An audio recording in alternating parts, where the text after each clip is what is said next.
ಜನರನ್ನು ಭೇಟಿ ಆಗ್ತೀವಿ.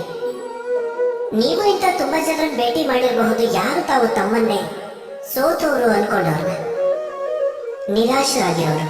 ಅವ್ರು ಈಗಾಗಲೇ ಅನ್ಕೊಂಡ್ಬಿಟ್ಟಿರ್ತಾರೆ ಈ ಜೀವನದಲ್ಲಿ ಅವರಿಂದ ಏನೂ ಕೆಲಸ ಆಗೋದೇ ಇಲ್ಲ ಅಂತ, ಅವ್ರಿಗೇನು ಮಾಡೋಕೆ ಆಗಲ್ಲ ಅಂತ, ಯಾವ ಕೆಲ್ಸಕ್ಕೂ ಅವ್ರ ಲಾಯಕ್ಕೆ ಇಲ್ಲ ಅಂತ.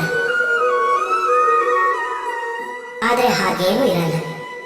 ಈ ಪ್ರಪಂಚದಲ್ಲಿ ಲಾಯಕ್ಕಲ್ಲ ಅನ್ನೋಂಥದ್ದು ಏನೂ ಇರೋದಿಲ್ಲ. ಒಂದೇ ಒಂದು ಅಕ್ಷರನೂ ಇಲ್ಲ, ಯಾವುದೋ ಮಂತ್ರದ ಭಾಗ ಆಗದೆ ಇರುವಂಥದ್ದು. ಒಂದೇ ಒಂದು ಗಿಡಮೂಲಿಕೆನೂ ಇಲ್ಲ, ಔಷಧಿ ಅಲ್ಲದೆ ಇರುವಂಥದ್ದು.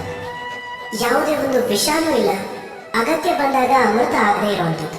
ಇದೇ ರೀತಿ ನೋಡಿದ್ರೆ ಯಾವ ವ್ಯಕ್ತಿಯೂ ಅಯೋಗ್ಯ ಆಗಿರೋದಿಲ್ಲ. ಅವನನ್ನ ಅಯೋಗ್ಯನನ್ನಾಗಿ ಮಾಡೋದೇ ಅವನ ಯೋಚನೆ. ಅದಕ್ಕೆ ನಿಮ್ಮನ್ನು ನೀವು ತಿಳ್ಕೊಳ್ಳಿ. ಆಗ ನಿಮಗೆ ಗೊತ್ತಾಗತ್ತೆ ನೀವೇನು ಅಂತ. ನಿಮ್ಮ ಅಂತರಾತ್ಮನ ಎಬ್ಬಿಸಿ. ಆಗ ಯಾವ ಪ್ರಪಂಚದ ಮೂಲದಲ್ಲಿ ಅನುಭವ ಇದೆ ಅನ್ನೋದನ್ನ ನೀವೇ ನೋಡ್ತೀರ.